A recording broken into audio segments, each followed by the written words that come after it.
Hello friends, welcome to entire classes. आज है 6 नवंबर 2025 और आज हम लोग जितने भी महत्वपूर्ण करंट अफेयर्स हो सकते हैं उसको डिस्कस करेंगे। इससे पहले हम लोग बिल गेट्स का एक कोट्स है उसको देखेंगे कि इस दुनिया में किसी के साथ खुद की तुलना मत करो। यदि आप ऐसा करते हैं तो आप खुद का अपमान कर रहे हैं। इसका तात्पर्य यह हुआ कि यदि आप खुद की तुलना किसी दूसरे व्यक्ति से कर रहे हैं तो आप खुद को अंडर एस्टिमेट कर रहे हैं, क्योंकि आप जिससे भी अपनी तुलना कर रहे हैं वो भी कभी बेसमेंट से उठकर लास्ट फ्लोर तक आया होगा। तो आप अपने जीवन में जहाँ कहीं भी हों एक छोटी शुरुआत करिए और निरंतर लगे रहिए। सफलता आज नहीं तो कल अवश्य मिलेगी। चलते हैं हम लोग अपने नेक्स्ट क्वेश्चन की तरफ। तो आज का हम लोग का पहला क्वेश्चन होगा, हाल ही में भारत किस देश से 8 चीतों की एक और खेप मंगाएगा?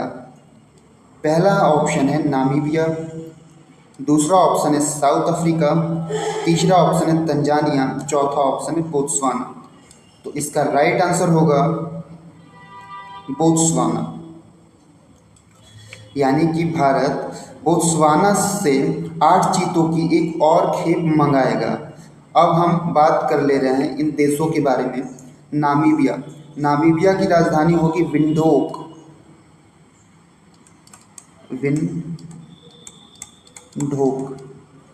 दूसरा ऑप्शन है साउथ अफ्रीका। इसकी 3 राजधानियां हैं, प्रिटोरिया, केप टाउन और ब्लूमफाउंटेन।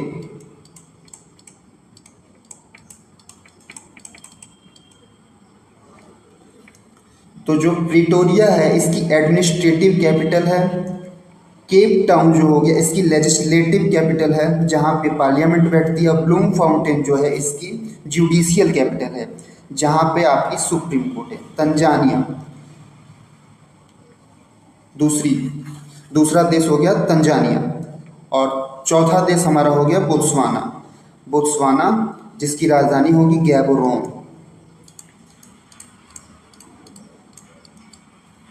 अब हम इसके बारे में कुछ फैक्ट होगा वो देखेंगे। इससे पहले हम ये नामीबिया की लोकेशन, बोत्सवाना की लोकेशन देखेंगे। ये हमारा बोत्सवाना हो गया, ठीक है। इसकी राजधानी हमने बता दिया है गैबोरोन। ये रहा गैबोरोन, ठीक है। इसके जो बॉर्डर कंट्री हैं वो देख लेंगे, नामीबिया, अंगोला, जिम्बाब्वे, फिर उसके बाद साउथ अफ्रीका, इसके बॉर्डर कंट्री हो गए। यहाँ पे देखिए ये बड़े मैप में दिखाया है। अब बात करेंगे हम कुछ फैक्ट के बारे में। बोत्सवाना दक्षिण अफ्रीका में स्थित यह स्थलरुद्ध राष्ट्र यानी लैंडलॉक कंट्री है। कालाहारी मरुस्थल और ओकावांगो डेल्टा के लिए जाना जाता है। यहाँ कालाहारी मरुस्थल पाया जाता है और ओकावांगो डेल्टा जो एक मौसमी वन्यजीव समृद्ध आर्द्रभूमि है। इसकी सीमा दक्षिण अफ्रीका बॉर्डर कंट्री जो बता रहे थे हम, नामीबिया और जाम्बिया और जिम्बाब्वे से लगती है। 80% जनसंख्या तस्वाना लोगों की है। यहाँ की जो लोग हैं उनको तस्वाना लोग कहा जाता है, यानी 80% लोग सिर्फ यही तस्वाना लोग हैं। राजधानी हमने आपको बताया गैबरोन। मुद्रा यहाँ की जो करेंसी है बोत्सवाना पूला है। राष्ट्रपति का जो नाम है ड्यूमा बोको है, ठीक है। इन लोगों को स्वतंत्रता जो मिली थी 30 सितंबर 1966 को मिली थी ब्रिटेन से, यानी कि ये भी कॉमनवेल्थ कंट्री होंगे बोत्सवाना। चलते हैं हम लोग नेक्स्ट क्वेश्चन की तरफ आगे। नेक्स्ट क्वेश्चन होगा हम लोग का, हाल ही में किसे फुटबॉल में सेवाओं के लिए किंग चार्ल्स द्वारा नाइट की उपाधि दी गई है? पहला ऑप्शन है क्रिस्टियानो रोनाल्डो, दूसरा ऑप्शन है सर डेविड बेकहम, तीसरा ऑप्शन है लियोनेल मेसी, चौथा ऑप्शन है इनमें से कोई नहीं। तो इसका राइट आंसर क्या होगा? तो इसका राइट आंसर होगा सर डेविड बेकहम, जिनको हाल ही में फुटबॉल में सेवाओं के लिए किंग चार्ल्स द्वारा नाइट की उपाधि दी गई है। इसके बारे में कुछ फैक्ट होगा वो हम लोग देखेंगे। जैसे क्रिस्टियानो रोनाल्डो ये भी फुटबॉल खिलाड़ी हैं, लियोनेल मेसी ये भी फुटबॉल खिलाड़ी हैं। चलते हैं कुछ फैक्ट इसके बारे में हम लोग देखेंगे। ये डेविड बेकहम की तस्वीर है। सर डेविड बेकहम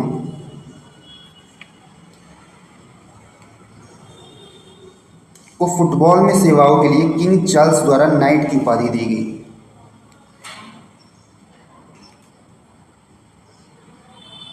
इंग्लैंड के पूर्व कप्तान डेविड बेकहम, ये इंग्लैंड के पूर्व कप्तान हैं,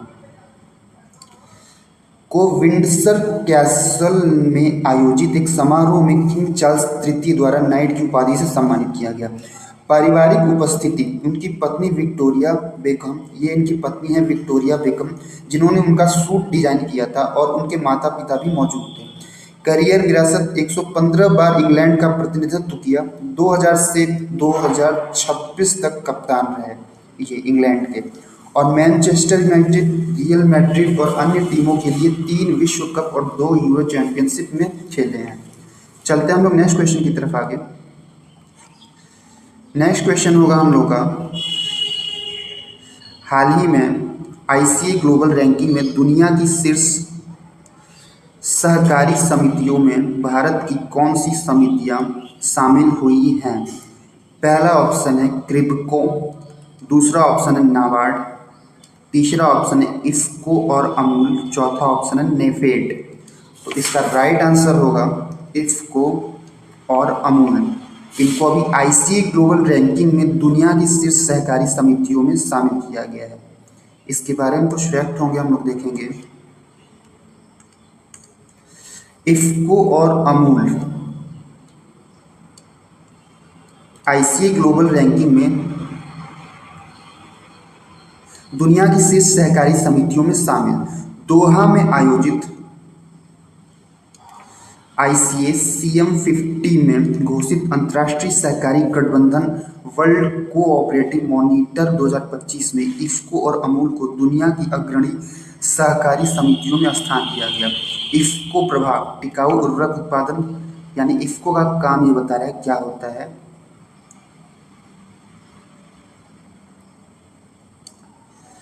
डिजिटल नवाचार और हरित पहलों के माध्यम से किसानों को सशक्त बनाता है।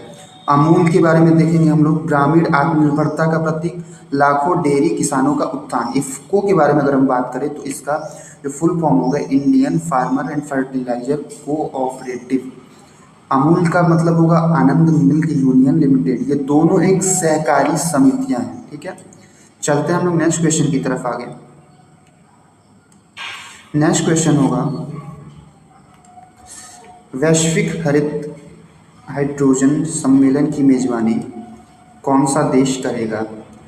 पहला ऑप्शन है भारत, दूसरा ऑप्शन है अमेरिका, तीसरा ऑप्शन है जापान, चौथा ऑप्शन है ऑस्ट्रेलिया। तो इसका राइट आंसर होगा भारत। अब इसके बारे में थोड़ा सा तथ्य होगा हम लोग देखेंगे।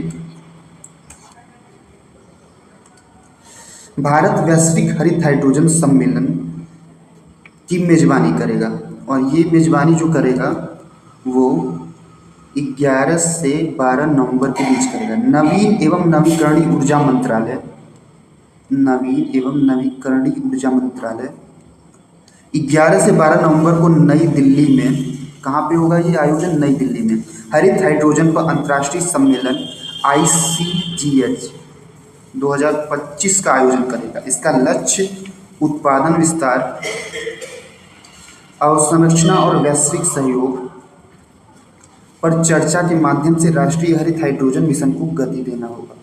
सत्रों में वित्त पोषण, प्रमाणन, निर्यात तैयारी, कार्यबल कौशल और स्थानीयकृत विनिर्माण पर चर्चा की जाएगी। चलते हैं हम लोग नेक्स्ट क्वेश्चन की तरफ आगे। नेक्स्ट क्वेश्चन होगा हम लोग का, हाल ही में जारी QS वर्ल्ड यूनिवर्सिटी रैंकिंग में भारत का कौन सा संस्थान शीर्ष पर रहा है? पहला ऑप्शन है IIT मद्रास, दूसरा ऑप्शन है IIT दिल्ली, तीसरा ऑप्शन है IIT कानपुर, चौथा ऑप्शन है IIT बॉम्बे। तो इसका राइट आंसर क्या होगा? तो इसका राइट आंसर होगा IIT दिल्ली। यानी IIT दिल्ली को अभी जारी QS वर्ल्ड यूनिवर्सिटी रैंकिंग में भारत का शीर्ष संस्थान घोषित किया गया है, और इसमें भारत के 54 एजुकेशनल इंस्टीट्यूशन जो है उनको शामिल किया गया 54 यूएस वर्ल्ड यूनिवर्सिटी रैंकिंग में। ठीक है, कुछ इसके बारे में फैक्ट होंगे हम लोग देखेंगे। भारत की क्यूएस वर्ल्ड रैंकिंग 2026 सूची में शीर्ष पर आईआईटी दिल्ली का। आईआईटी दिल्ली को क्यूएस वर्ल्ड यूनिवर्सिटी रैंकिंग 2026 में वैश्विक स्तर पर 123वां स्थान मिला है। यानी भारत में तो ये पहले नंबर पे है, लेकिन वैश्विक स्तर पर ये 123वें स्थान पे है, जो भारत का सर्वोच्च रैंकिंग वाला संस्थान बनकर उभरा है। भारत ने अब तक का सर्वश्रेष्ठ प्रदर्शन दर्ज किया है, जिसमें 54 विश्वविद्यालय शामिल हैं,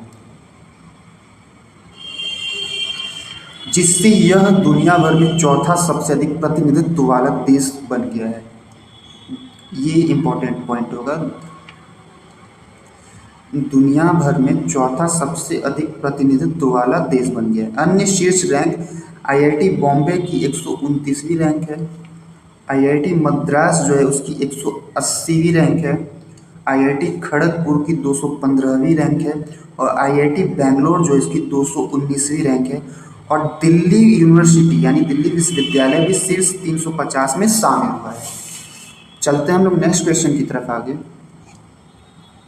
नेक्स्ट क्वेश्चन होगा हम लोग का, हाल ही में किस खिलाड़ी ने पेरिस मास्टर्स खिताब अपने नाम किया है? पहला ऑप्शन है राफेल नडाल, दूसरा ऑप्शन है रोजर फेडरर, तीसरा ऑप्शन है जैनिक सिनर, चौथा ऑप्शन है इनमें से कोई नहीं।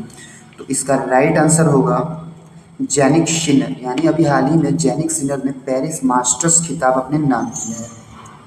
इसके बारे में कुछ तथ्य होंगे हम लोग देखेंगे। ये जैनिक सिनर हैं, ठीक है। जैनिक सिनर ने इनका पहला ये पेरिस मास्टर्स खिताब होगा जीता, फिर से 1 नंबर पे पहुंच गया है। यानी कि इनकी जो पोजीशन है फिर से 1 नंबर पे आ गई है। जैनिक सिनर ने फाइनल में फॉलिक्स आगर अलिया सीमे को 6-4, 7-6 से हराकर अपना पहला रोलेक्स पेरिस मास्टर खिताब जीता है। यानी इन्होंने किसको हराया है फाइनल में? तो फेलिक्स आगर अलिया सीमे को हराया है। 24 वर्षीय इटालवी खिलाड़ी, यानी कि ये इटली के खिलाड़ी हैं, ने अपना 5वां एटीपी मास्टर्स 1000 खिताब जीता और एटीपी रैंकिंग में विश्व में नंबर 1 पर वापसी की। एटीपी इनकी रैंकिंग जो होगी वो विश्व में 1 नंबर पे है। सिनर की यह जीत उनकी लगातार 26वीं इंडोर जीत है। ये इनकी लगातार 26वीं इंडोर जीत होगी। अल्कराज 2023 के बाद बिना कोई सेट मंगाए मास्टर्स खिताब जीतने वाले भी पहले खिलाड़ी बन गए। ठीक है, चलते हैं हम लोग नेक्स्ट क्वेश्चन की तरफ आगे। नेक्स्ट क्वेश्चन होगा हम लोग का, हाल ही में दया डोंगरे का 85 वर्ष की आयु में निधन हो गया है। वह किस क्षेत्र से संबंधित थी? पहला ऑप्शन है अनुभवी मराठी अभिनेत्री, दूसरा ऑप्शन है तेलुगु अभिनेत्री, तीसरा ऑप्शन है गुजराती अभिनेत्री, चौथा ऑप्शन है पंजाबी अभिनेत्री। तो इसका राइट आंसर क्या होगा? तो इसका राइट आंसर होगा अनुभवी मराठी अभिनेत्री। ठीक है, यानी कि जो अभी दया डोंगरे उनका निधन हुआ है 85 वर्ष की एज में, वो एक अनुभवी मराठी अभिनेत्री थी। अब इनके बारे में कुछ फैक्ट होंगे हम लोग देखेंगे। चलते हैं हम लोग नेक्स्ट क्वेश्चन की तरफ आगे। हाल ही में भारत ने 2030 तक कितने मिलियन टन इस्पात उत्पादन क्षमता का लक्ष्य रखा है? पहला ऑप्शन है 300 मिलियन टन, दूसरा ऑप्शन है 250 मिलियन टन, तीसरा ऑप्शन है 400 मिलियन टन, चौथा ऑप्शन है 200 मिलियन टन। तो इसका राइट आंसर होगा 300 मिलियन टन। यानी कि भारत 2030 तक 300 मिलियन टन इस्पात उत्पादन क्षमता का लक्ष्य रख रहा है। कुछ फैक्ट है इसके बारे में हम लोग देखेंगे। भारत 2030 तक 300 मिलियन टन इस्पात उत्पादन क्षमता का लक्ष्य रखता है। CII यानी centre for industrial steel, CII steel summit 2025 में इस्पात सचिव संदीप पौंड्रिक के अनुसार सरकार का लक्ष्य 2030 तक इस्पात क्षमता को दोगुना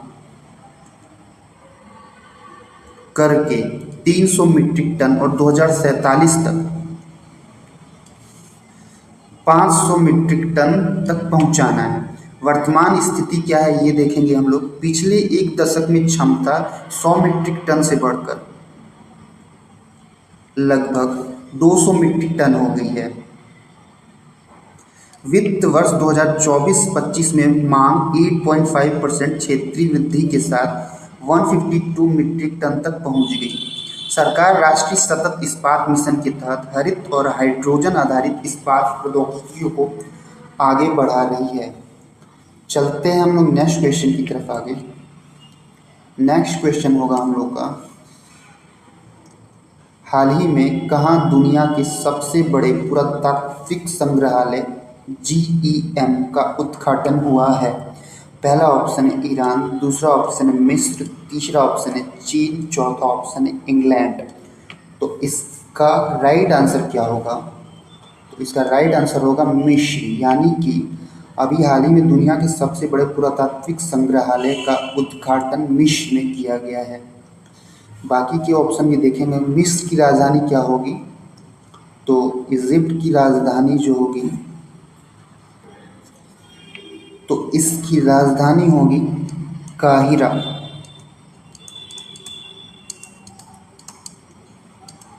ठीक है। ईरान, इसकी राजधानी है तेहरान।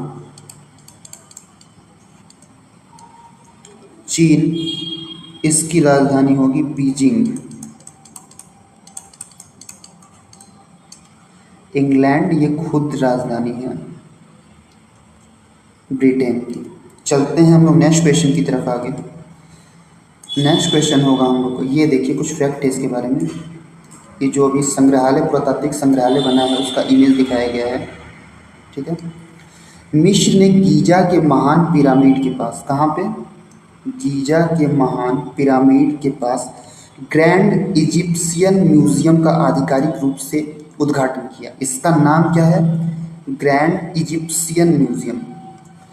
यह दुनिया का सबसे बड़ा पुरातात्विक संग्रहालय है। दुनिया का सबसे बड़ा पुरातात्विक संग्रहालय है। इसमें 7000 वर्षों की 1 लाख कलाकृतियां प्रदर्शित की जा रही हैं। पहली बार तूतनखामुन मकबरे की सभी 5500 वस्तुएं एक साथ प्रदर्शित की गई हैं। चलते हैं हम नेक्स्ट क्वेश्चन की तरफ आगे। नेक्स्ट क्वेश्चन होगा हम लोग का, हाल ही में भारत ने किस देश को 20 मीट्रिक टन फोर्टिफाइड यानी पोषक तत्वों से भरपूर चावल का निर्यात किया है? पहला ऑप्शन है पापुआ न्यू गिनी, दूसरा ऑप्शन न्यूजीलैंड, तीसरा ऑप्शन है मार्शल आइलैंड, चौथा ऑप्शन है टिमोर लेस्टे। तो इसका राइट आंसर होगा पापुआ न्यू गिनी। यानी कि अभी हाल ही में भारत ने जो छत्तीसगढ़ राज्य है उसने पापुआ न्यू गिनी को 20 मीट्रिक टन फोर्टिफाइड यानी पोषक तत्वों से भरपूर चावल का निर्यात किया है।